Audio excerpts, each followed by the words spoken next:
श्याम मानव channel को आपका समर्थन देने के लिए चैनल को जरूर सब्सक्राइब करें। चैनल के नोटिफिकेशन पाने के लिए बेल आइकन भी दबाएं। आदरणीय और प्यारे मित्रों, आज का अपना विषय है, क्या साक्षात्कार भ्रम होते हैं? आध्यात्म और विज्ञान, स्पिरिचुअलिज्म एंड साइंस पार्ट 3। क्या विज्ञान हमेशा बदलते रहता है? क्या आध्यात्मिक ज्ञान मार्ग नाम की कोई चीज ही अस्तित्व में नहीं है? इन सवालों का जवाब हम ढूंढने वाले हैं। मित्रों, हमने पहले और दूसरे पार्ट में देखा, आध्यात्म यानी हम जानते हैं कि आत्मा और परमात्मा संबंधी ज्ञान। उसमें हमने ये भी देखा है कि लोग, सर्वसाधारण लोग, आम जनता ऐसा समझती है कि आध्यात्म यानी धर्म, और धर्म में जो भी अच्छी बातें हैं वो सब आध्यात्मिक बातें हैं, ऐसा उनको लगता है। तो इनमें से जो जीवनोपयोगी बातें हैं,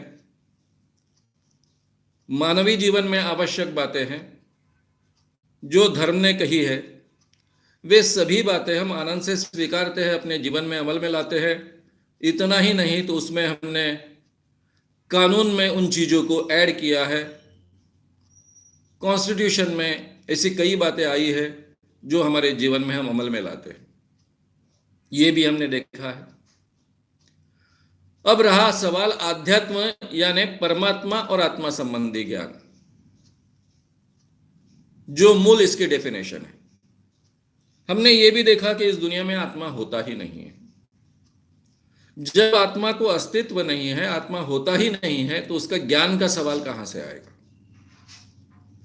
परमात्मा संबंधी ज्ञान।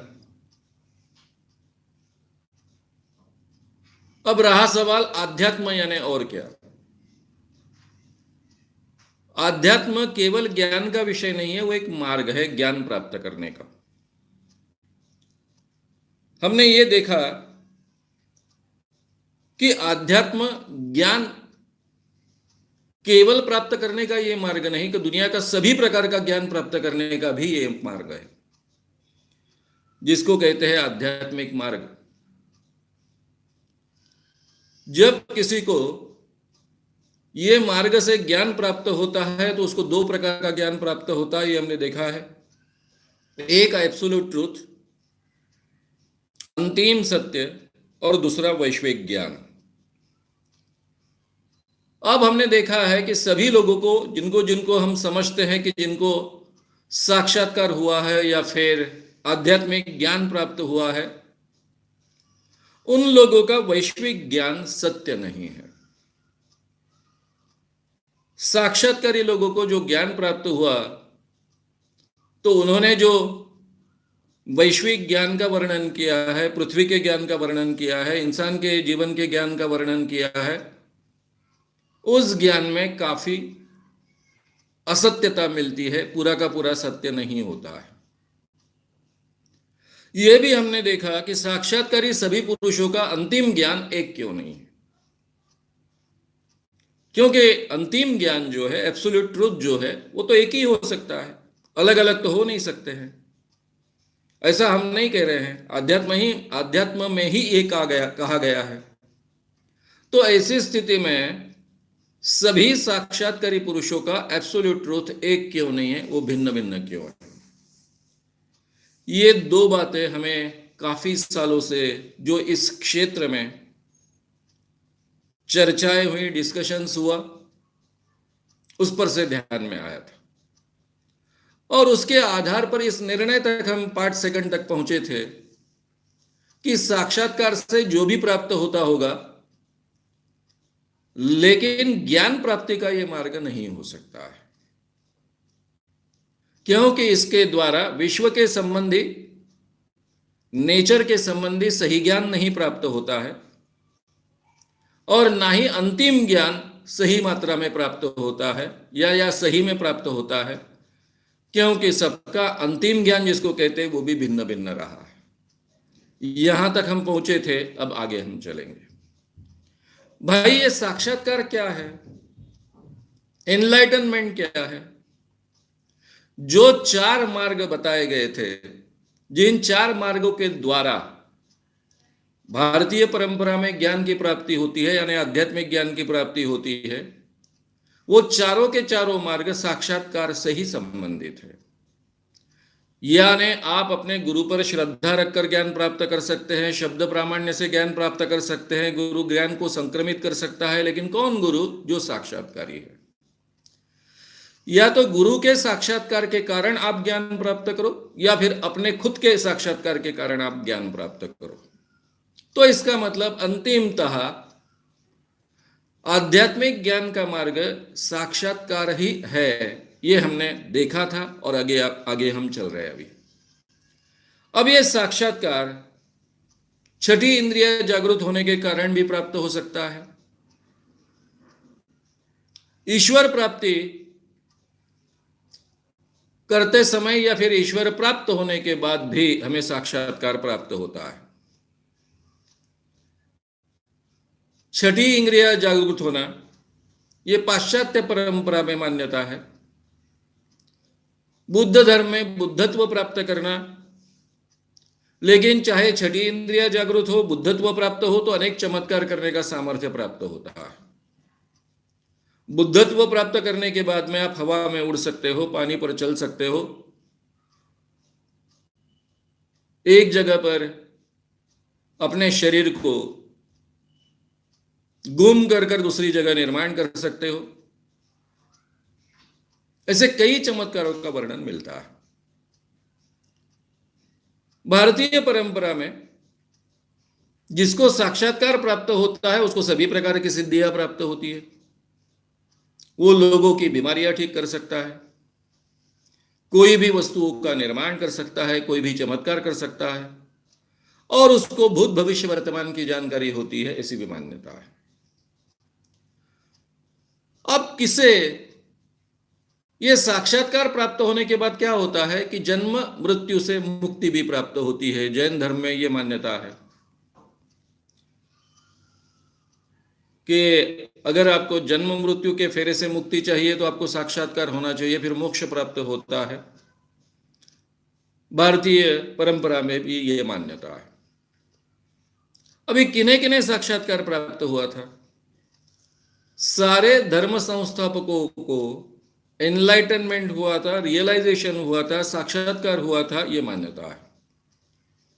सारे पैगंबर, मोजेस हो, यीशु हो, मोहम्मद पैगंबर हो, भारत में महावीर है, बुद्ध है, बहुत सारे ऋषि मुनि हैं, शंकराचार्य है, इन सबको साक्षात्कार हुआ था ऐसा माना जाता है। बात यहीं तक सीमित नहीं है, कई लोगों को साक्षात्कार प्राप्त होता है। आचार्य रजनीश को साक्षात्कार प्राप्त हुआ ऐसा वो कहते थे, मैंने खुद सुना है। आचार्य रजनीश जो ओरेगांव में रहते थे अमेरिका में, उन दिनों में उनके जो भाषण हुए वो सभी वीडियो रिकॉर्डिंग किए गए। और पूना में रजनीश आश्रम में शाम को जो व्हाइट रोब का प्रोग्राम होता था, जिस प्रोग्राम में सबके सब लोग व्हाइट कफनी पहनकर जाते थे, उस प्रोग्राम में वो वीडियो बताए जाते थे। उन वीडियो में खुद ओशो ने कहा है कि मोहम्मद पैगंबर को साक्षात्कार प्राप्त हुआ, बुद्ध को साक्षात्कार प्राप्त हुआ, महावीर को साक्षात्कार प्राप्त हुआ। जिन जिन लोगों को साक्षात्कार प्राप्त हुआ वो बहुत दिन तक जी नहीं पाए, क्योंकि जब साक्षात्कार प्राप्त होता है तब आपको पता चलता है कि आप स्वतंत्र नहीं हो, आप आत्मा स्वरूप हो, आप खुद ही आत्मा हो। और ये आत्मा स्वरूप की बात आपको पता चलने के बाद में आपको पता चलता है कि आपकी आत्मा ये शरीर में है। इसलिए शरीर और आत्मा का संतुलन रखना बड़ा मुश्किल हो जाता है। मैं अकेला इंसान हूं, आचार्य रजनीश कहते हैं, ओशो कहते हैं कि मैं अकेला इंसान हूं जो साक्षात्कार प्राप्त होने के बाद इतने सालों तक जिंदा रहा है। लेकिन कभी कभी मैं जब चलता हूं तो आप देखते होंगे कि मेरा बैलेंस ठीक नहीं रहता है, मेरा शरीर ऐसा इधर उधर झूलने लगता है। उसके पीछे का कारण होता है कि ये संतुलन बनाए रखना, एक बार साक्षात्कार होने के बाद आपको पता चले कि आप आत्मा स्वरूप है, उसके बाद संतुलन बनाए रखना बड़ा मुश्किल होता है। ये दावा तो खुद आचार्य रजनीश ने किया है।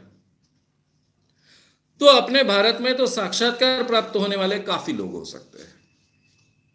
कई बाबा दावा करते हैं कि हमें साक्षात्कार प्राप्त हुआ, लेकिन एग्जैक्टली साक्षात्कार के बारे में आज के विज्ञान का क्या कहना है? इस क्षेत्र में डॉक्टर क्वासाल और डॉक्टर व्हिटली, ये दो न्यूरोसर्जन्स ने लंबे समय तक संशोधन किया। भारत में सबसे ज्यादा साक्षात्कारी पुरुष मिल सकते हैं, ये जानकर वो भारत में आए। हिमालय के परिसर में अनेक साधुओं को ढूंढते गए और जो निष्कर्ष उन्होंने बाद में लिखे पीएचडी के प्रबंध के लिए, उसके बाद उनको पीएचडी मिली। उसके निष्कर्ष ये है कि हर व्यक्ति को उसके धार्मिक श्रद्धा के अनुसार साक्षात्कार होते हैं। साक्षात्कार होने के लिए साक्षात्कार होने की तीव्र इच्छा चाहिए, लेकिन जिनको जिनको तीव्र इच्छा है साक्षात्कार होने की, उन सबको साक्षात्कार नहीं होते हैं। जिन व्यक्तियों को साक्षात्कार प्राप्त होते हैं, उन व्यक्तियों के मस्तिष्क में, दिमाग में, ब्रेन में विशिष्ट प्रकार के रसायन पैदा होते हैं, केमिकल्स पैदा होते हैं। ये उन्होंने साबित किया। अब विज्ञान में केवल एक निष्कर्ष बताने से होता नहीं, उसको सिद्ध करने के अनेक अनेक प्रयोग करने पड़ते हैं। अब जब उनको इन केमिकल्स का पता चला कि ब्रेन में किस ढंग के केमिकल्स के सिक्रेशन होते हैं, तो उन्होंने उस ढंग के केमिकल्स ब्रेन में सिक्रेट हो, इसलिए जिन लोगों को तीव्रता से साक्षात्कार होने की अपेक्षा है, इच्छा है, उनको कुछ केमिकल्स इंड्यूस किए और केमिकल्स बाहर से इंड्यूस करने के बाद, उनके शरीर में ये केमिकल्स डालने के बाद उनको साक्षात्कार हुए। जिनको आज तक साक्षात्कार नहीं हुआ था, उनको भी साक्षात्कार हुए। और ये सभी साक्षात्कार उनकी खुद की श्रद्धा के अनुसार, श्रद्धा परंपरा के अनुसार प्राप्त हुए। फिर उन्होंने आगे कहा कि साक्षात्कार 3 प्रकार से प्राप्त होते हैं। एक विशिष्ट अवस्था में, मन की अवस्था में, जो ट्रांस की अवस्था होती है, उस अवस्था में तीव्र इच्छा में जो सजेशन हम प्राप्त करते हैं, उसके कारण हमें साक्षात्कार प्राप्त होते हैं। दूसरा है केमिकल्स द्वारा साक्षात्कार प्राप्त करना। भारत जैसे देश में जो साधु लोग होते हैं, उनमें एक परंपरा है गांजा, अफू, मरीजुआना, एक्सटेसी, ऐसी चीजें लेना। गांजा, अफू तो ये परंपरा का हिस्सा है। तो ये गांजा में, अफू में, मरीजुआना में और बाकी के जो केमिकल्स है इस क्षेत्र के, जिसको हम ड्रग्स कहते हैं, उसमें उन केमिकल्स की बहुतायत है जिसके कारण साक्षात्कार घटित होते हैं।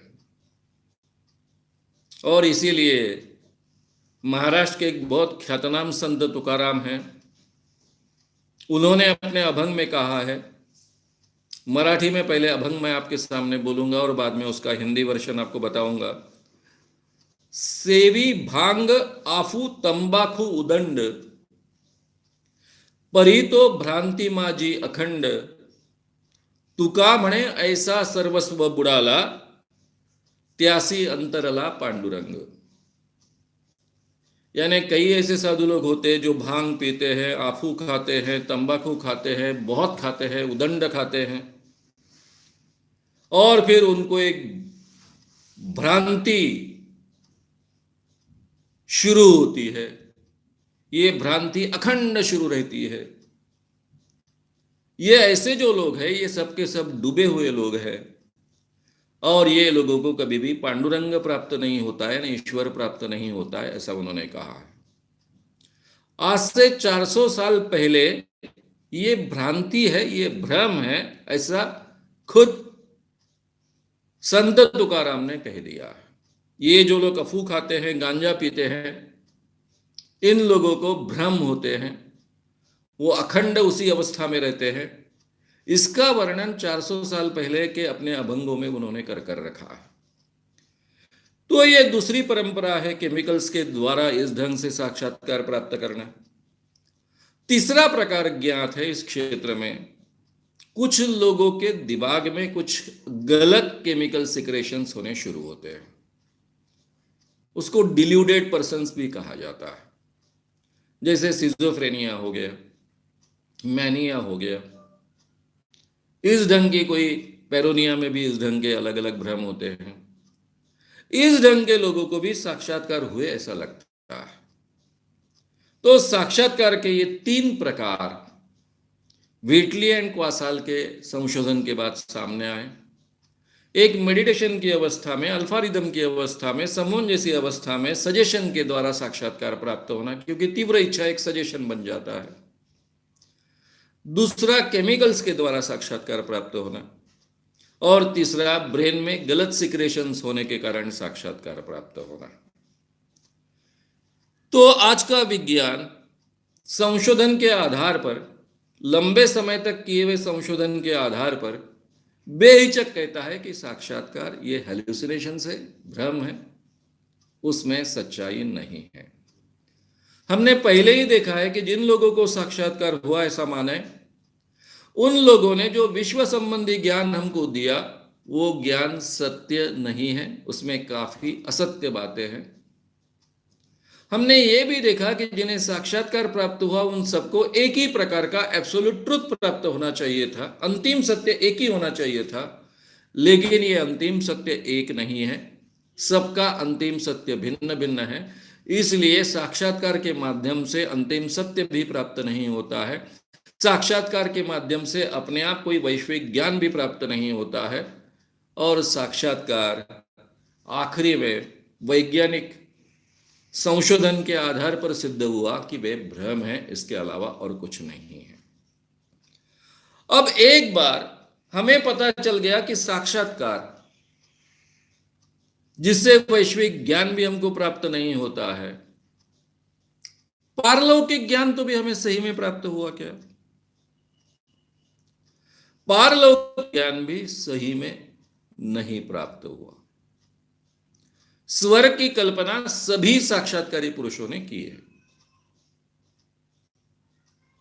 एक्सेप्ट किए है, या खुद बताइए। मोजेस ने किए है, यीशु ने किए है, मोहम्मद पैगंबर ने किए है, पूरी धार्मिक परंपरा में की गई है। ना ही स्वर्ग होता है, ना ही नरक होता है, ना ही पाताल होता है, ना ही सप्त पाताल होता है। इसका कोई भी प्रमाण हमें आज तक नहीं मिल पाया।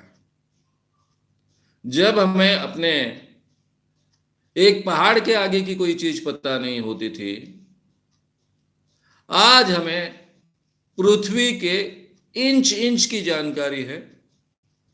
हम हर फीट का फोटो प्राप्त कर सकते हैं हमारे सैटेलाइट्स के जरिए। हमें पूरे के पूरे सूर्यमाला की जानकारी है, आकाशगंगा की जानकारी है, और जहां जिस ढंग से वर्णन किया गया है स्वर्ग का, सब यानी स्वर्ग के अलग अलग स्तरों का, पाताल का, सप्त पाताल का, उनमें से कुछ भी अस्तित्व में नहीं है। ये हम बहुत ही विश्वास के साथ कह सकते हैं, सटीकता के साथ कह सकते हैं। तो ये सब बातें तो झूठी साबित हुई। तो हमने ये बातें एक बार समझ लेने के बाद में बुद्धत्व प्राप्त होना, उसको भी थोड़ा सा समझ लेंगे। इसका वर्णन सभी आध्यात्मिक अनुभूतियों में किया गया है कि जिस व्यक्ति को साक्षात्कार प्राप्त होता है या फिर मोक्ष प्राप्त होता है, मोक्ष 2 प्रकार का माना जाता है। एक, आप इस जीवन में हो, ऐहिक जीवन में हो, तभी आपको मोक्ष प्राप्त हो गया, और दूसरा आपके मृत्यु के बाद में मोक्ष प्राप्त हुआ। मोक्ष प्राप्त होना यानी जन्म मृत्यु के फेरे से मुक्ति पा जाना, और फिर कहां जाकर बैठना, यह बड़ा मुश्किल का है कहने का काम। तो मैं उस बात को छोड़ देता हूं, क्योंकि ऐसा काल्पनिक मोक्ष तो इस दुनिया में है ही नहीं कि आपका जन्म मृत्यु के फेरे से आप मुक्त हो जाओगे। ना ही स्वर्ग है, ना ही इसलिए मोक्ष है। लेकिन जो ऐहिक जीवन में मोक्ष की बात कही गई है, बुद्धत्व की बात कही गई है, वो क्या बात है? ऐसी अवस्था, साइकोलॉजिकल ऐसी अवस्था प्राप्त करना कि जिसमें आपको कोई भी आनंद और दुख विचलित ना कर सके। हमेशा आप एक आनंद की अवस्था में रहोगे, शांत तटस्थ अवस्था में रहोगे। इसको बुद्धत्व भी कहा गया है, योगिक क्वालिटी कहा गया है, योगी बनना कहा गया है। ये महत्व की बात है, ये काल्पनिक बात नहीं। हर इंसान अपने आप को इस ढंग से ढाल सकता है, इस ढंग से निर्माण कर सकता है, अपने व्यक्तित्व को इस ढंग से निर्माण कर सकता है कि वो सुख और दुख के परे हो जाए। कितना भी दुख उसके जीवन में आए तो भी वो महसूस ना करे या फिर उससे विचलित ना हो जाए। कितना भी आनंद उसके जीवन में आए तो भी वो आनंद विभोर ना बने, शांत तटस्थता से आनंद ले सके। इसको हम योगिक क्वालिटी की पर्सनालिटी कहते हैं, इसको फ्लेगमेटिक पर्सनालिटी कहते हैं, संतुलित व्यक्तित्व कहते हैं। इसका भी बहुत महत्व आध्यात्मिक क्षेत्र में बताया गया है। ये सत्य बात है, ये हर इंसान अपने जीवन में प्रयास से प्राप्त कर सकता है। तो हमने अब देखा कि आध्यात्म इस विषय में क्या सत्य है, क्या असत्य है। मैं फिर एक बार शॉर्ट में रिपीट कर दूंगा। आध्यात्म यानी आत्मा, परमात्मा का ज्ञान। आत्मा इस दुनिया में होती ही नहीं है। जिस ढंग के परमात्मा की हम कल्पना करते हैं उसके बारे में हमें जानकारी नहीं है, उसका कोई प्रमाण हमें आज तक मिला नहीं है। इसलिए आध्यात्म, आत्मा और परमात्मा संबंधी ज्ञान यानी कोई ज्ञान बचता ही नहीं। हमने ये भी देखा कि आम इंसान आध्यात्म यानी धर्म में कही हुई जो भी बातें हैं वो सभी बातें यानी आध्यात्म मानता है। हालांकि वैसा नहीं है, अध्यात्म की डेफिनेशन अलग है। लेकिन इसके बावजूद धर्म में जो अच्छी बातें कही गई है, जो मानव जाति के लिए हितकारक है, इंसान के लिए आवश्यक है, वो सभी बातें हमने स्वीकारनी चाहिए। हमने ऑलरेडी स्वीकारी है, हमारी अलग अलग यंत्रणाओं में हमने स्वीकारी है। हमारे कॉन्स्टिट्यूशन का उसमें की कई बातें हिस्सा भी बन चुकी है। अब रहा सवाल आध्यात्म, ये एक ज्ञान का मार्ग हो सकता है, ऐसा दावा कम से कम आध्यात्मिक क्षेत्रों के लोगों का रहा है, सभी धर्मों का रहा है। आध्यात्मिक मार्ग के जरिए अपने आप अंतिम ज्ञान प्राप्त होता है, एब्सोल्यूट ट्रूथ जिसको हम कहते हैं, और उसी के साथ में वैश्विक ज्ञान प्राप्त होता है। हमने बहुत विस्तार से देखा है कि ना ही वैश्विक ज्ञान सही ढंग से प्राप्त होता है, ना ही अंतिम ज्ञान सबका एक है। इसलिए अंतिम ज्ञान और वैश्विक ज्ञान प्राप्त होता है इस मार्ग से, आध्यात्मिक ज्ञान के मार्ग से। इसको कोई आधार नहीं है, कोई प्रमाण नहीं है। और बाद में हमने ये भी देखा कि एनलाइटनमेंट को जो सबसे ज्यादा महत्व दिया गया, साक्षात्कार को सबसे ज्यादा महत्व दिया गया, ये साक्षात्कार केवल भ्रम की अवस्था है, इसके अलावा कुछ भी नहीं है। ये सब बातें हमने अध्यात्म के क्षेत्र का विचार करते हुए देखी है। अब हम देखेंगे विज्ञान यानी क्या। विज्ञान ये एक ज्ञान का मार्ग है। इस वैज्ञानिक प्रक्रिया के माध्यम से जो हमें ज्ञान प्राप्त होता है उसको हम विज्ञान कहते हैं। मैं फिर से एक बार रिपीट कर रहा हूं। वैज्ञानिक प्रक्रिया यानी साइंटिफिक मेथड के माध्यम से जो हमें ज्ञान प्राप्त होता है उसे हम विज्ञान कहते हैं। दूसरे शब्दों में कहा जाए तो यह वैज्ञानिक प्रक्रिया का उपयोग कर कर हम पूरे विश्व का ज्ञान नापते हैं, जांचते हैं। वैज्ञानिक प्रक्रिया के आधार पर जो ज्ञान सही ठहरता है, सत्य ठहरता है, उसको हम विज्ञान कर कर स्वीकारते हैं। इसका माध्यम क्या है? इंसान के 5 इंद्रियां, ये 5 इंद्रियों के माध्यम से ये ज्ञान हमें प्राप्त होता है। कौन कौन सी 5 इंद्रियां हैं?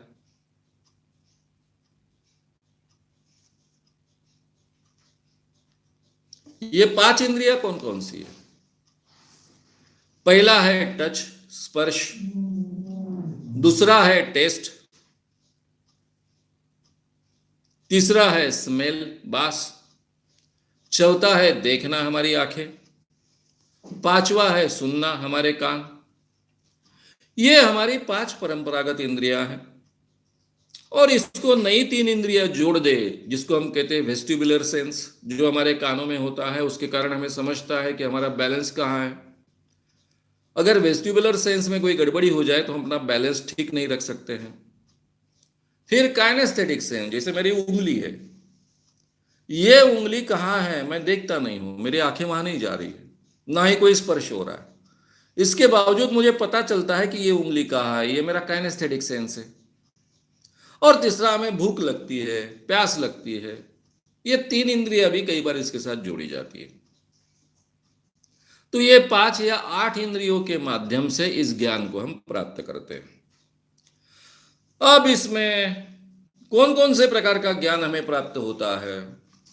सारे विश्व का ज्ञान प्राप्त हो सकता है, सारे नेचर का ज्ञान प्राप्त हो सकता है, प्राणी जगत का ज्ञान प्राप्त हो सकता है। नेचर में प्राणी जगत आ गया, वनस्पति जगत आ गया, इंसान भी प्राणी जगत का एक हिस्सा है, उसके बारे में ज्ञान प्राप्त हो सकता है। इन शॉर्ट, नेचर का ज्ञान और विश्व का ज्ञान प्राप्त करते हैं। अब ये जो वैज्ञानिक ज्ञान है,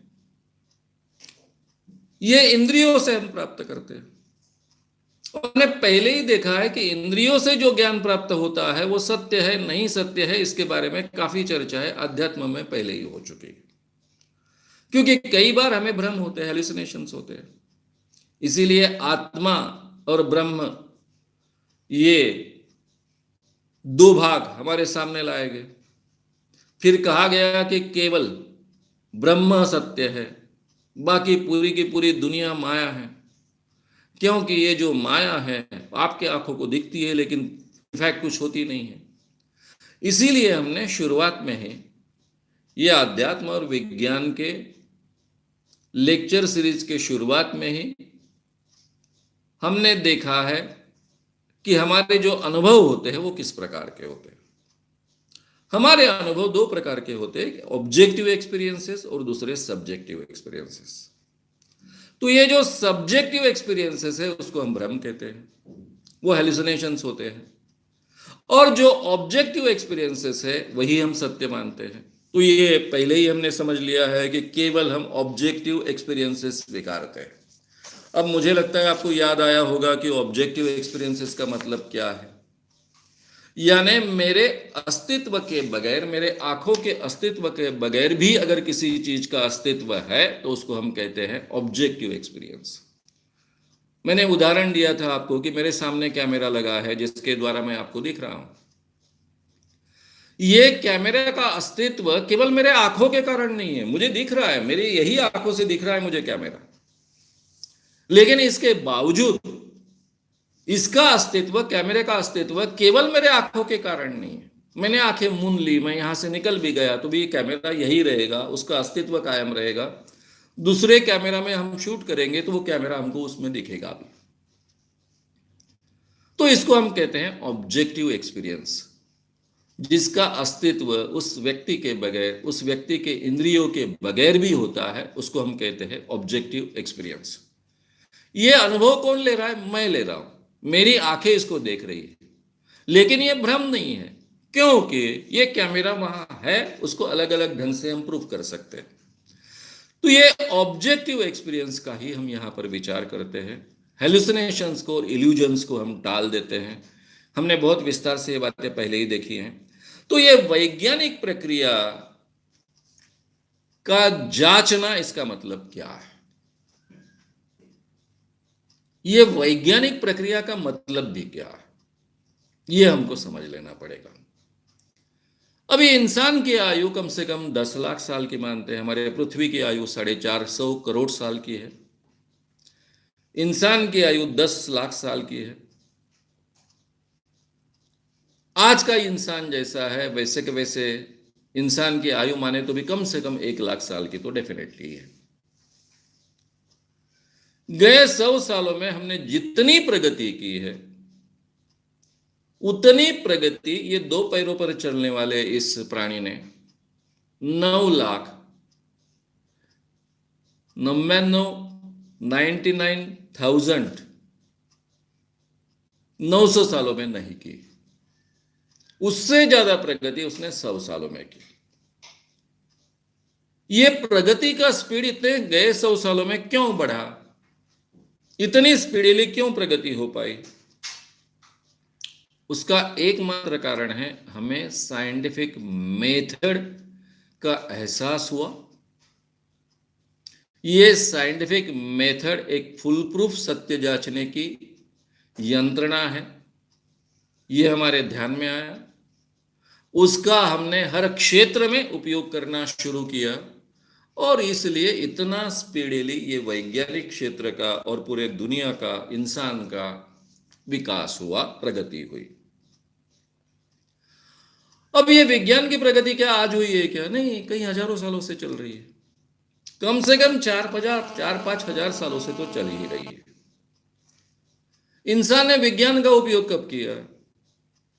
भाई, ये जो इंसान पृथ्वी पर विचरण कर रहा था, ना उसके पास हाथी जैसा बल था, ना उसके पास शेर जैसे ताकतवर पंजे थे। तो इंसान ने अपनी शक्ति बढ़ाने के लिए क्या किया? इसी नेचर में से एक लकड़ी चुनी। ये मजबूत लकड़ी को एक नुकीला पत्थर बांध दिया, वो हो गया भाला। भाला हाथ में आते ही उसके हाथ की शक्ति बढ़ गई, वो कुछ डिस्टेंस से प्राणियों की शिकार कर पाया, अपना बचाव कर पाया। फिर उसने तीर कामठा बनाया, बाण बनाया।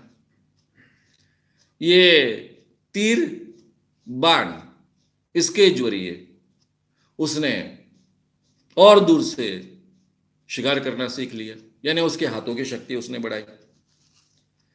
धनुष्य बाण जिसको हम कहते हैं। फिर उसने बहुत दूर तक वो देख नहीं पाता था, उसके पास इतनी ताकतवर आंखें नहीं थी। उसने इसी नेचर में से कांच ढूंढ निकाली।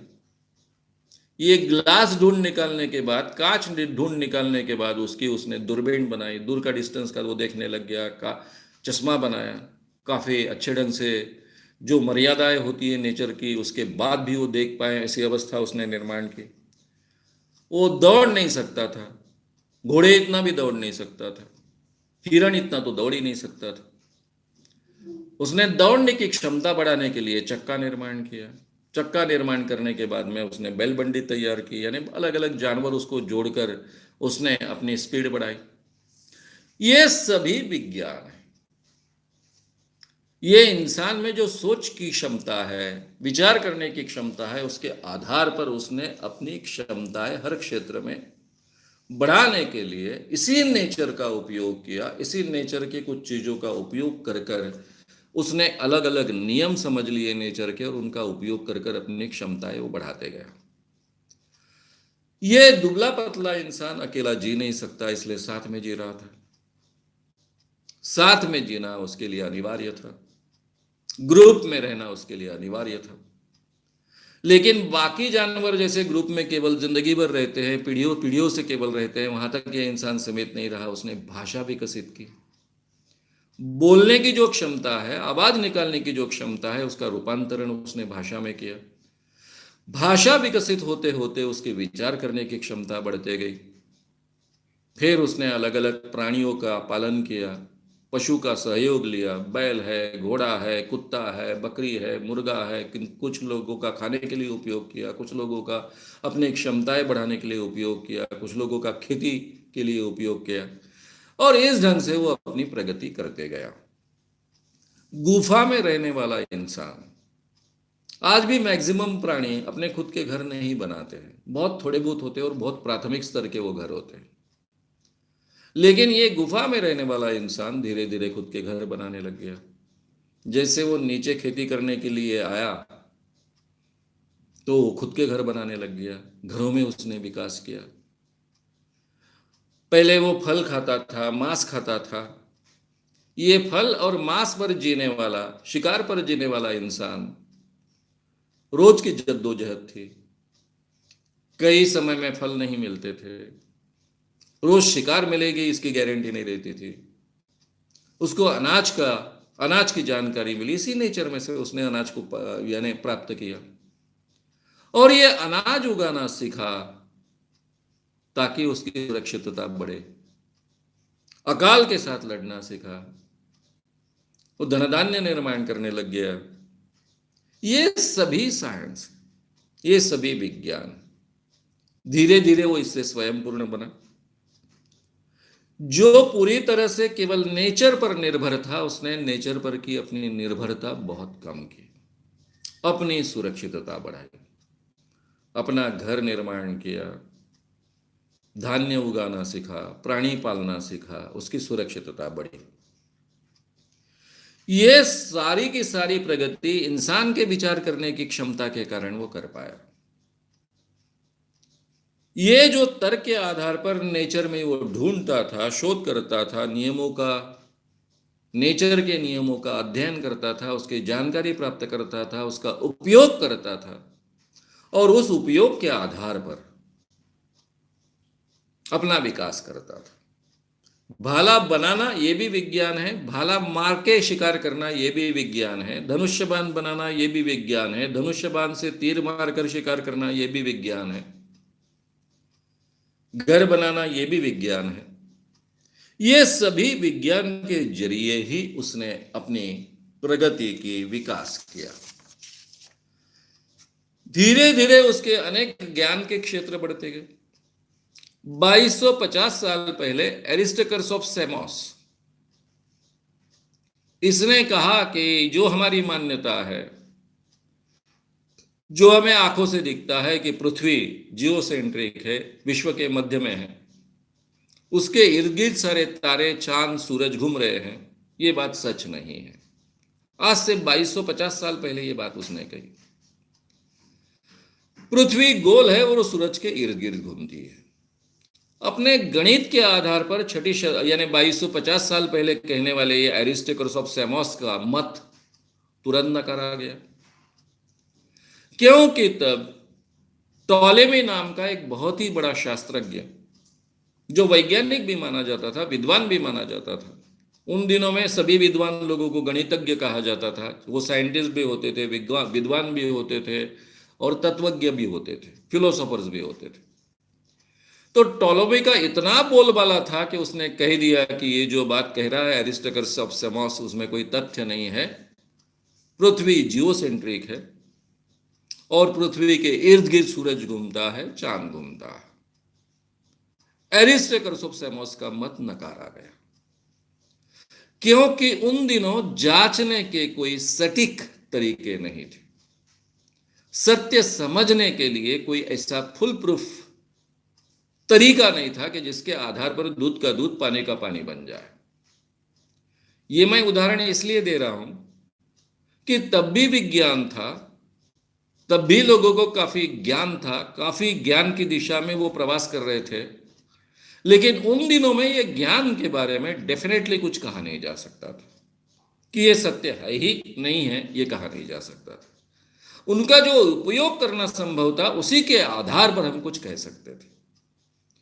फिर भारत में 6वीं शताब्दी के शुरुआत में आर्यभट्ट, जिनके नाम से हमने सैटेलाइट छोड़ा है, वो आर्यभट्ट ने कहा कि पृथ्वी गोल होती है, वो सूरज के इर्द गिर्द घूमती है। तो उसी जमाने के कई ज्योतिषियों ने, कई गणितज्ञों ने उसकी बात को नकार दिया।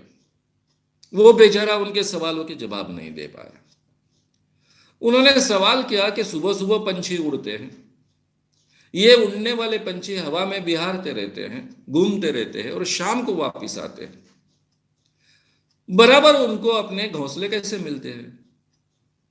अगर पृथ्वी घूमते रहती तो उनके घोंसले कहाँ के कहाँ निकल जाते पृथ्वी, फिर से पंछी अपने घोंसलों को ढूंढ नहीं पाते। उस जमाने में गुरुत्वाकर्षण की कल्पना नहीं थी। पृथ्वी के इर्द गिर्द 200 किलोमीटर का वातावरण होता है, और वातावरण ये गुरुत्वाकर्षण के साथ, पृथ्वी के साथ घूमता है। इसलिए रिलेटिवली पंछी जब हवा में उड़ते हैं तो पृथ्वी के घूमने के साथ, वातावरण के साथ उनके घूमने को कोई मतलब नहीं बचता है। पृथ्वी के घूमने का उस पर कोई असर नहीं होता है, क्योंकि ये पृथ्वी के घूमने के साथ में पूरा का पूरा वातावरण भी 200 किलोमीटर का घूमता है। ये हमें उस दिनों में पता नहीं था, इसलिए आर्यभट्ट उसका जवाब नहीं दे पाया। आर्यभट्ट नॉन प्लस हो गया। उसने बिल्कुल गणित के आधार पर सटीक संशोधन किया था, लेकिन उसको मान्यता नहीं मिली। भारत में वही पुरानी मान्यता कायम रही कि पृथ्वी बीच में है और पृथ्वी के इर्द गिर्द सूरज घूम रहा है और चांद घूम रहा है।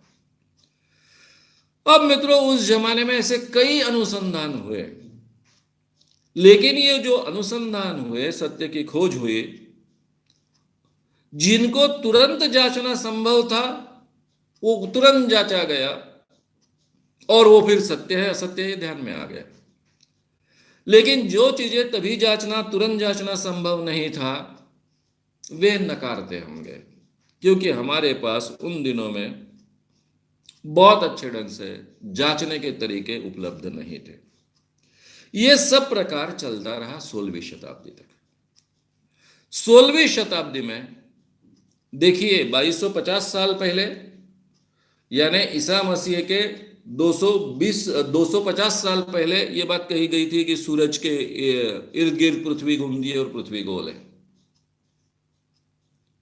फिर 6वीं शताब्दी में कही गई थी, फिर 16वीं शताब्दी में कही गई, ब्रूनो ने कहा, कोपरनिकस ने कहा, फिर गैलीलियो ने कहा कि पृथ्वी गोल है और सूरज के इर्द गिर्द घूमती है। यह मत बाइबल विरोधी था, इसलिए ब्रूनो को जलाया गया, कोपरनिकस के हाल हाल कर मारा गया। गैलीलियो की भी करीबन वही अवस्था हुई। गैलीलियो को तो माफी मांगनी पड़ी, उसी के मित्र पोप बना था, उस मित्र ने माफी मंगवाई। गैलीलियो को लिख कर देना पड़ा कि मैंने जो लिखा है, मैंने जो कहा है कि पृथ्वी गोल है और सूरज के इर्द गिर्द घूमती है, ये बात झूठी है। पृथ्वी जियोसेंट्रिक है और उसके इर्द गिर्द सारे के सारे सृष्टि घूमती है, उसके इर्द गिर्द ही पूरा का पूरा सूरज और चांद और बाकी ग्रह गोल तारे घूमते हैं। ये उनको लिख कर देना पड़ा, क्योंकि उन दिनों में ये सब बातें जांचने के तरीके हमारे पास उपलब्ध नहीं थे, जिसको हम कहेंगे फुटपट्टी, स्केल नहीं थी हमारे पास।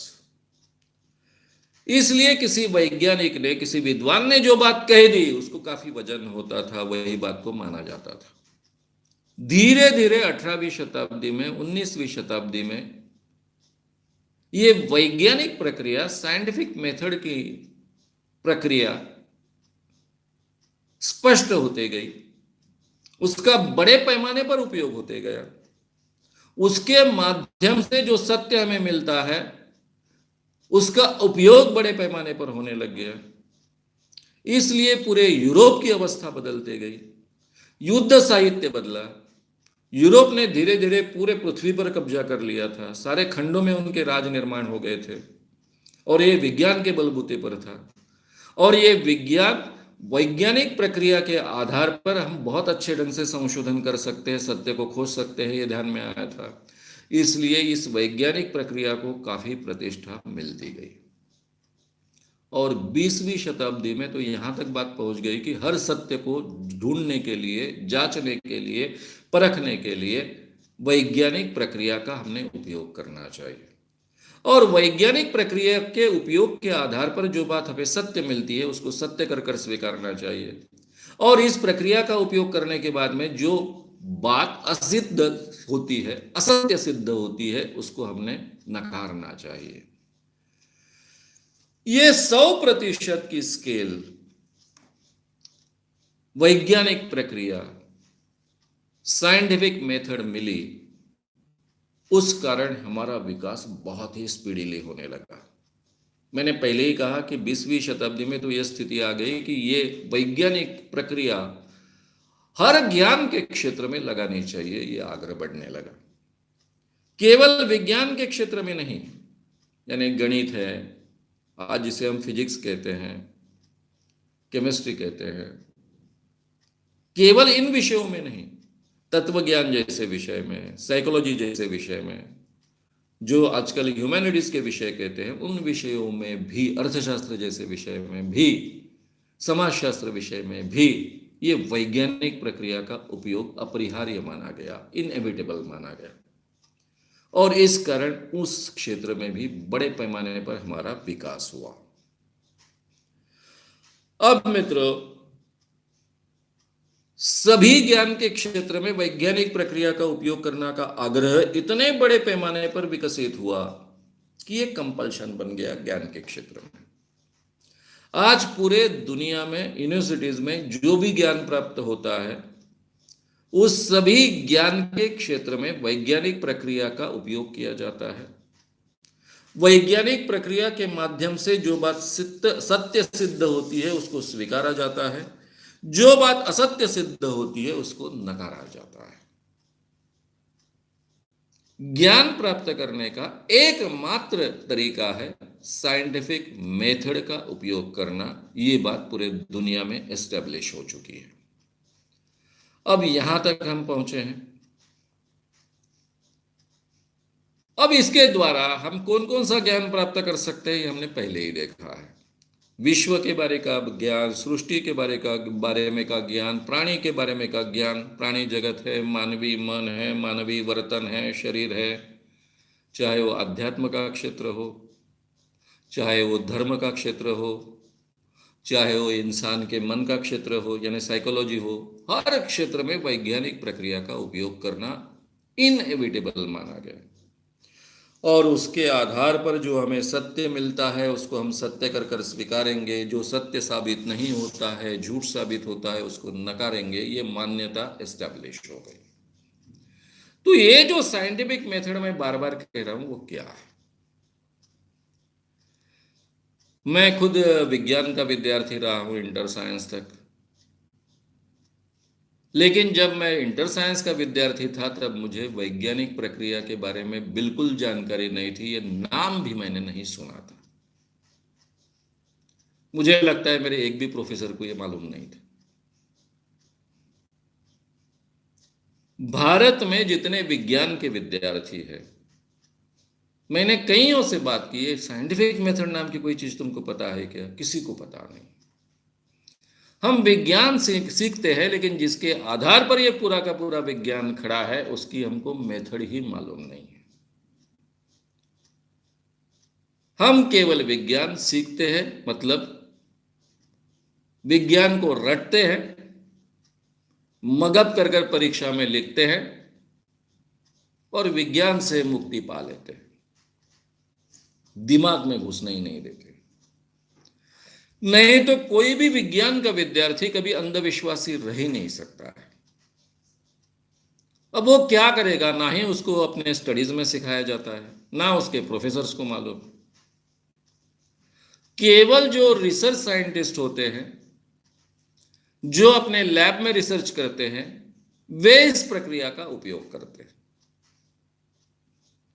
सर्व सामान्य इंसान को, चाहे वो विज्ञान का स्नातक हो, चाहे पोस्ट ग्रेजुएट हो, तो भी उसको इसका पता नहीं होता है। इसके बारे में बर्ट्रांड रसेल, मेरे मुंह से आपने ये नाम कई बार सुना है। ये व्यक्ति फिलोसोफर था, बहुत बड़ा फिलोसोफर था, क्योंकि उन दिनों में 20वीं शताब्दी के मध्य में फिलोसॉफी और साइंस ये विषय एक ही साथ पढ़ाए जाते थे। तो बर्ट्रांड रसेल बहुत बड़ा फिलोसोफर भी था और बहुत बड़ा साइंटिस्ट भी था, जिसका नाम कई बार नोबेल प्राइज के लिए, साइंस के नोबेल प्राइज के लिए विचार किया गया। इतना बड़ा साइंटिस्ट था।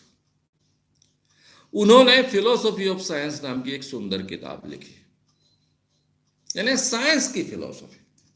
उसमें उन्होंने ये बात बहुत स्पष्टता से हमारे सामने रखी है कि ये साइंटिफिक मेथड क्या होती है, जो लैब में यूज की जाती है, साइंटिफिक रिसर्च में यूज की जाती है, वो प्रक्रिया क्या है। सबसे पहले निरीक्षण हम करते हैं, ऑब्जर्वेशन करते हैं। ये नेचर में जो भी घटित होता है, हैपनिंग होता है, उनको हम बहुत बारीकी से देखते हैं, ऑब्जर्व करते हैं, उसका निरीक्षण करते हैं। उसे बार बार ऑब्जर्व करने के बाद, यानी एक घटना को ऑब्जर्व करते हैं, दूसरे घटना को ऑब्जर्व करते हैं, तीसरे हैपनिंग को ऑब्जर्व करते हैं, चौथे हैपनिंग को ऑब्जर्व करते हैं। ये बार बार उसी ढंग की जो घटना घटती है उसको ऑब्जर्व करने के बाद में इसके पीछे क्या नियम होना चाहिए, इसके पीछे क्या कारण होना चाहिए, इसका निष्कर्ष क्या होना चाहिए, वो ढूंढने की हम कोशिश करते हैं। ये जो निष्कर्ष हम निकालते हैं कि भाई ये इस कारण हो रहा है, ये पहली घटना ए हुई, दूसरी बी, सी, डी, जेड तक घटनाएं हुई, ये सभी घटनाएं मैंने देखी है, एक ही ढंग से हुई है, इसके पीछे ये कारण होना चाहिए, ऐसा निष्कर्ष हम निकालते हैं। इसको हम कहते हैं हाइपोथेसिस। यानी जो घटनाएं घटती है, जिसका हम निरीक्षण करते हैं, ये क्यों घटती होगी, इसके पीछे का हम कारण बताने की कोशिश करते हैं, निष्कर्ष निकालते हैं। इसको हम कहते हैं हाइपोथेसिस। ये हमारी पहली स्टेज है। ये हाइपोथेसिस का मतलब होता है स्पेकुलेशन, सपोजिशन, प्रिजम्पशन, परिकल्पना, प्रकल्पना। अब हिंदी और मराठी के शब्द ज़्यादा कठिन होते हैं, इसलिए मैं इंग्लिश शब्दों का ज़्यादा यहाँ प्रयोग कर रहा हूँ। परिकल्पना, प्रकल्पना, इस पर से हाइपोथेसिस शब्द ज़्यादा ठीक है, वो हमको शायद ज़्यादा इजीली समझ में आता है। यानी हम निरीक्षण करते हैं, ये निरीक्षण करने के बाद में इसके पीछे के कारण क्या होंगे इसका अनुमान करते हैं, गेस करते हैं, और उसके बाद में निष्कर्ष निकालते हैं। ये 3 स्टेप्स में ये प्रक्रिया चलती है। पहले हमने ऑब्जर्वेशन किया, उसके आधार पर उसके कारण का हमने अनुमान किया, गेस किया, और फिर हमने निष्कर्ष निकाला, कंक्लूजन निकाला कि ये इसका निष्कर्ष होना चाहिए, कंक्लूजन होना चाहिए। अब कंक्लूजन हम कह सकते हैं, इन्फरेंस हम कह सकते हैं, फाइंडिंग्स हम कह सकते हैं। ये 3 स्टेजेस में हम प्रवास करते हैं। ये प्रोसेस अगर हम बार बार रिपीट करते हैं, पहले हमने 20 घटनाओं का निष्कर्ष निकाला, बाद में और 50 घटनाओं का निष्कर्ष निकाला, बाद में और 150 घटनाओं का निष्कर्ष निकाला, और सबका निष्कर्ष यही निकलता है, तो फिर हम उसको कहते हैं कि यह हाइपोथेसिस है। ये प्रोसेस 2 वे जांची जाती है। एक होती है इंडक्टिव प्रोसेस। अब इंडक्टिव के लिए भाषांतर में क्या करूं हिंदी में? अधिष्ठापन, उपोपादन, अनुगम। अब ये तीनों शब्द संस्कृत है। अधिष्ठापन, उपोपादन, अनुगम, इसमें से हमें कुछ भी समझता नहीं, तो नेचुरली मैं इंडक्टिव प्रोसेस यही शब्द कायम रखूंगा। कोई भी जो एक स्वतंत्र घटना है, एक घटना है A B C D E F G H Z तक, ये अलग अलग घटनाएं हैं। ये अलग अलग स्पेसिफिक घटनाओं के आधार पर एक जनरल नियम तक मैं पहुंचता हूं, तो इसको कहते हैं इंडक्टिव प्रोसेस। अब ये नियम तक पहुंचने की प्रोसेस कैसी होती है? वैसे निरीक्षण मैंने किया, उसके पीछे का कारण क्या होगा इसका मैंने गेस किया, और उसके आधार पर मैंने निष्कर्ष निकाला। मेरा निष्कर्ष यानी नियम हो गया यहां पर। इस प्रोसेस को हम कहते हैं इंडक्टिव प्रोसेस। ये प्रोसेस जब उल्टी होती है उसको कहते हैं हम डिडक्टिव प्रोसेस। ये जो जनरल नियम हमने निकाला है इंडक्टिव प्रोसेस से, उस जनरल नियम को अलग अलग घटनाओं के लिए हम जांचेंगे। ये जो जनरल हमने नियम निकाला है उसके आधार पर ये जनरल को स्पेसिफिक घटनाओं में हम जांचेंगे। उल्टी प्रक्रिया करने को कहते हैं डिडक्टिव प्रोसेस। ये डिडक्टिव प्रोसेस का भाषांतर क्या करेंगे हम हिंदी में? निगमनात्मक वियोजक। अब ये मराठी के भी शब्द के बारे में यही गड़बड़ है, हिंदी के शब्दों के बारे में भी यही गड़बड़ है, क्योंकि सब संस्कृत में से हमने ये शब्द उठाए हैं। तो इंडक्टिव और डिडक्टिव यही प्रोसेस का उपयोग करेंगे। अब देखिए, मैंने जो आपको कहा, मैंने 2 बातें आपको समझाई। पहली बात हमने समझाई कि ये नेचर में जो घटित होता है उसका हम निरीक्षण करते हैं। बार बार निरीक्षण करते वक्त हमारे मन में आता है कि यह घटना ऐसी क्यों घटती है, उसके पीछे क्या कारण होना चाहिए, उसका हम गेस करते हैं, और फिर उसके आधार पर हम एक नियम का निष्कर्ष निकालते हैं। ये इंडक्टिव प्रोसेस हो गई। इसको हम उल्टा जांचते हैं। ये जो नियम हमने पकड़ा है, निष्कर्ष निकाला है, उसको हम उल्टा जांचते हैं, चाहे इसको हम हाइपोथेसिस कहें। इसके आधार पर हम स्वतंत्र एक एक घटना जांचते हैं कि सही में ऐसा ही है, सही में ऐसा ही है, सही में ऐसा ही है। इसको हम डिडक्टिव प्रोसेस कहते हैं। इंडक्टिव और डिडक्टिव दोनों ओर से जब सिद्ध होता है उसको हम मानते हैं कि यह हाइपोथेसिस करेक्ट है। यहां तक हम आए हैं। अब मैं एक उदाहरण लूंगा, आपके और मेरे जीवन का एक प्रैक्टिकल उदाहरण। हम आम के बगीचे में गए, एक पेड़ से आम तोड़ा, हरे हरे आम है पूरे, हरा आम मैंने खाया, मुझे खट्टा लगा। दूसरे पेड़ से मैंने दूसरा आम तोड़ा, वो भी हरा था, वो भी मैंने खाया, खट्टा लगा। तीसरे पेड़ से आम को तोड़ा, हरा था, खट्टा लगा। ऐसा 50 पेड़ों के आम तोड़कर खाए, सब हरे थे, सभी के सभी खट्टे लगे। तो मेरा अनुमान क्या होगा, गेस क्या होगा और निष्कर्ष क्या होगा कि हरे आम खट्टे होते हैं। ये मेरा निष्कर्ष रहा, हाइपोथेसिस रहा। अब इसको मुझे जांचना है। हरे आम खट्टे होते हैं। अब मुझे जांचना है कि सारे के सारे खट्टे आम हरे होते हैं कि नहीं होते हैं।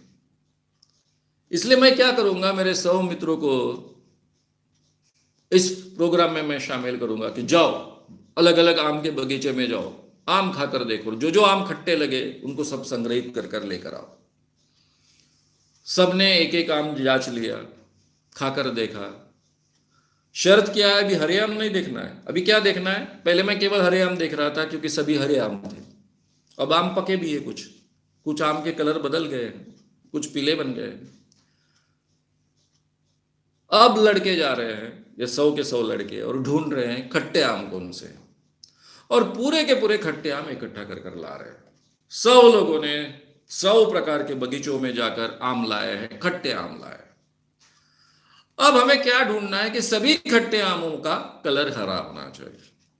हमने ढूंढना शुरू किया, ये खट्टा आम है, करेक्ट है, ये आम हरा है, ये हरा है, ये अरे भाई ये तो पीला है, इसके बावजूद ये आम खट्टा है। ये तो थोड़ा अलग कलर का है, लाल कलर का है, इसके बावजूद ये आम खट्टा है। तो हमारा निष्कर्ष क्या निकलेगा, हरा आम खट्टा होता है, लेकिन हर खट्टा आम हरा नहीं होता है। कुछ पीले होते हैं, कुछ थोड़े लाल रंग के होते हैं। तो हमारा हाइपोथेसिस ज्यादा करेक्ट होगा बाय इंडक्शन बाय डिडक्शन।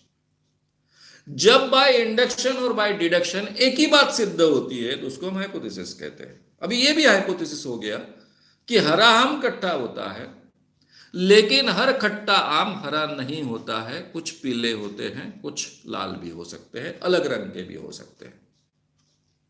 ये हाइपोथेसिस हमारा बनेगा। समझो ऐसा होता कि सभी के सभी खट्टे आम हरे होते, तो सभी के सभी खट्टे आम हरे होते तो हमारा हाइपोथेसिस क्या होता है, हरा आम खट्टा होता है। ये हाइपोथेसिस फाइनल हो जाएगा। हरा आम खट्टा होता है, हर खट्टा आम हरा होता है, ये फाइनल हाइपोथेसिस हो जाएगा। तो इस ढंग से इंडक्टिव और डिडक्टिव प्रोसेस का हम उपयोग करते हैं। एक बार ये जो हाइपोथेसिस हमें मिल गया, वही अगर बार बार जांचने के बाद मिलता है, ये हाइपोथेसिस का रूपांतर बाद में थियरी में होता है। ये सेकंड स्टेज है, ये पहली स्टेज है संशोधन की, हाइपोथेसिस। सेकंड स्टेज होती है थियरी की स्टेज, फिर उसकी थियरी रखी जाती है। और ये थियरी जब बार बार पूरे दुनिया में जांची जाती है, सारे खंडों में जांची जाती है, और वही जब मतलब निकलता है, वही निष्कर्ष निकलता है, वही थियरी के अलावा दूसरा कोई भी थियरी उसमें से निकलती नहीं है, तब उसको हम कहते हैं प्रूव्ड थियरी। ये 3 स्टेजेस में विज्ञान का विकास होता है। अब मित्रों, इसमें सबसे बड़ी बात ऐसी है, बर्ट्रांड रसेल कहते हैं कि ये तीनों स्टेजेस जो है वो होती है साइंटिस्ट के लिए। हाइपोथेसिस की स्टेज ये रिसर्च के लिए होती है, थियरी रखने की स्टेज ये रिसर्च के लिए होती है, आम इंसान के लिए विज्ञान यानी प्रूव्ड थियरी। जो थियरी प्रूव्ड हो गई है उसको हम कहते हैं विज्ञान। ये सबसे पहले हमने बात समझ लेनी चाहिए। हाइपोथेसिस के स्टेज में बदलाव हो सकता है, जैसा मैंने पहले ही खट्टे आम की बात कही कि खट्टा आम, हरा आम खट्टा होता है, लेकिन हर खट्टा आम हरा नहीं होता है, अलग अलग रंग का भी हो सकता है। ये सुधार हो गया बात। तो इस ढंग से हाइपोथेसिस बदल सकते हैं, थियरी भी कभी कभी बदल सकती है, लेकिन एक बार प्रूव्ड थियरी की स्टेज आने के बाद में उसमें कोई बदलाव नहीं हो सकता है। अब प्रूव्ड थियरी की स्टेज कब आएगी? जिन चीजों की लैब में जांच हो सकती है उनकी प्रूव्ड थियरी की स्टेज बहुत जल्दी आती है। यानी संशोधन हो गया, 2-1 साल में पूरे दुनिया में उसके बार बार उसके रिपीटेशन होते हैं, अलग अलग जगह पर केवल नहीं है, अलग अलग देशों में केवल नहीं है, तो अलग अलग स्थिति में उसके संशोधन के आधार पर बार बार प्रयोग होते हैं। और फिर अगर वही संशोधन सिद्ध होता है, वही थियरी सिद्ध होती है, तो फिर माना जाता है कि ये प्रूव्ड थियरी है। इसलिए जिनके टेस्टिंग लैब में पॉसिबल है, कंट्रोल्ड सिचुएशन में पॉसिबल है, वो जल्दी प्रूव्ड थियरी या नॉन प्रूव्ड थियरी सिद्ध हो जाती है। लेकिन जिनको जांचना संभव नहीं है, ऐसे नेचर के कुछ लॉज है, वो दीर्घ काल में प्रूव्ड होते हैं। जैसे law of gravitation. Law of gravitation का एक हिस्सा तो तुरंत हम जांच सकते हैं, प्रयोग के आधार पर जांच सकते हैं, लेकिन उसके साथ में लॉज ऑफ मोशन है। Laws of gravitation and laws of motions, ये दोनों साथ में ले तो भी पृथ्वी पर काफी बातें हम जांच सकते हैं, लेकिन वो प्रूव्ड थियरी के स्टेज तक पहुंचना बड़ा मुश्किल था, यानी विश्वास नहीं था। जब हमारे यान पृथ्वी के बाहर जाने शुरू हो गए, पृथ्वी के यान डायरेक्टली जा नहीं सकते हैं, पृथ्वी के वातावरण में हमें ऊपर जाना होता है, गोल गोल घूमना पड़ता है, फिर उसके बाद में उसको सर्कल को तोड़कर बाहर जाना पड़ता है। ये सभी गणित के आधार पर होता है, लॉस के और ग्रेविटेशन के, इसके आधार पर। उसके बाद में सही माने में ये ग्रेविटेशनल थियरी और लॉज ऑफ मोशन 100% सिद्ध हो पाए। तो कुछ जो चीजें होती है जो हम लैब में केवल टेस्टिंग नहीं कर सकते हैं, वो थोड़ा ज्यादा समय लेते हैं। जैसे डार्विन का उत्क्रांतिवाद का सिद्धांत, उसको हम लैब में केवल टेस्ट नहीं कर सकते, उसको सिद्ध सिद्धांत होने के लिए समय लगा, करीबन 50-60 साल 100 साल उसने लिए ये सिद्ध करने के लिए। तो मित्रों, इस ढंग से ये स्टेजेस है। कैसी कैसी स्टेजेस है, मैं एक बार फिर से रिपीट कर लेता हूं। हम निरीक्षण करते हैं, ये किन कारणों से होता होगा इसका गेस करते हैं, अनुमान लगाते हैं और उसके आधार पर निष्कर्ष निकालते हैं। ये प्रोसेस है इंडक्टिव प्रोसेस। इसके आधार पर जो निष्कर्ष हमने निकाला उसको हम हाइपोथेसिस कहते हैं।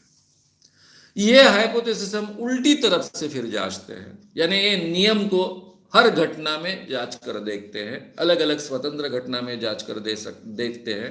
उसको हम डिडक्टिव प्रोसेस कहते हैं। इंडक्टिवली और डिडक्टिवली दोनों बातें अगर उस निष्कर्ष को 100% सही ठहराता है तो उसको हम कहते हैं कि यह हाइपोथेसिस है। एक बार इंडक्टिव और डिडक्टिव दोनों तरीके से वो हाइपोथेसिस सिद्ध होता है तो उसको हम थियरी में रूपांतरित करते हैं। उसके बाद भी उसके ऊपर जांच चलते रहती है, पूरे दुनिया में जांच चलते रहती है। ये सेकंड स्टेज में जो है थियरी की स्टेज उसकी, और जब कभी भी एक भी फेल्यूर के अलावा हर जगह वही नियम सिद्ध होता है, वही थियरी सिद्ध होती है, ये जब ध्यान में आता है तो हम कहते हैं कि ये प्रूव्ड थियरी है। और आम इंसान के लिए प्रूव्ड थियरी यानी ही विज्ञान है।